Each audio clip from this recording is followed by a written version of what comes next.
Deputetët e Partisë Demokratike kanë rikthyer vëmendjen mbi mungesën e ministres së shëndetësisë Evi Sala në seancat plenare të Kuvendit, duke kritikuar për mos informimin mbi krizën e thellë në shëndetësi. Sajmir Korreshi theksoi se Sala duket e paprigatitur për të dhënë përgjigje mbi problemet operative që prekin pacientët dhe punonjësit e QSU-ts. Tomora Lizoti shprehu shqetësimin e tij për mungesën e transparencës dhe vonesat në përgjigjet ndaj kërkesave të opozitës. E para njëra është mirë ajo, se do pyet nga shneti se mirë to interpelancat tona nuk i keni fut të xherio për t'i zjerë. Problemi është mirë se kemi bë merak. Ore pyetja tjetër është, e di ajo që është ministre apo se di?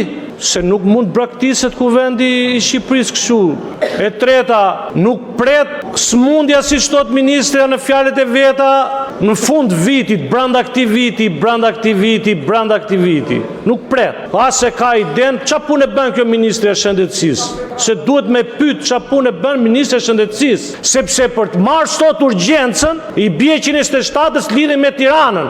Pastaj Kismeta e Tiranës po t'i bjeri telefonit Lushjes, edhe ai Lushjes merr ty thot ku je. E kupton ç'a ndodh? Ai dini që s'ka as pamuk Lushje, as dorashka. E di ajo, po këtë vit pra një herë, vit shikohet ç'ndodh. Ai onkologjiku i famshëm ku ka jetë njerëzish, që s'ka ilaçe dhe ku ministri i shëndetësisë ka muaj nuk denjon, mbase dhe nuk e kupton. Unë kam përshtypjen që e kupton, por nuk denjon të vi ti përgjigje qytetarëve të vet. Demokratët kanë kërkuar interpelanca me ministren Sala që nga fundi marsit lidhur me koncesionet e laboratorëve. Kjo kërkesë erdhi pas denoncimeve se analizat laboratorike në QSU-t nuk kryeshin pas datës 20 të çdo muaji për shkak të mungesës së fondeve. Opozita thekson se këto praktika rrezikojnë shëndetin e qytetarëve dhe kërkon përgjegjësi të menjëhershme nga ministria dhe administrata e spitalit.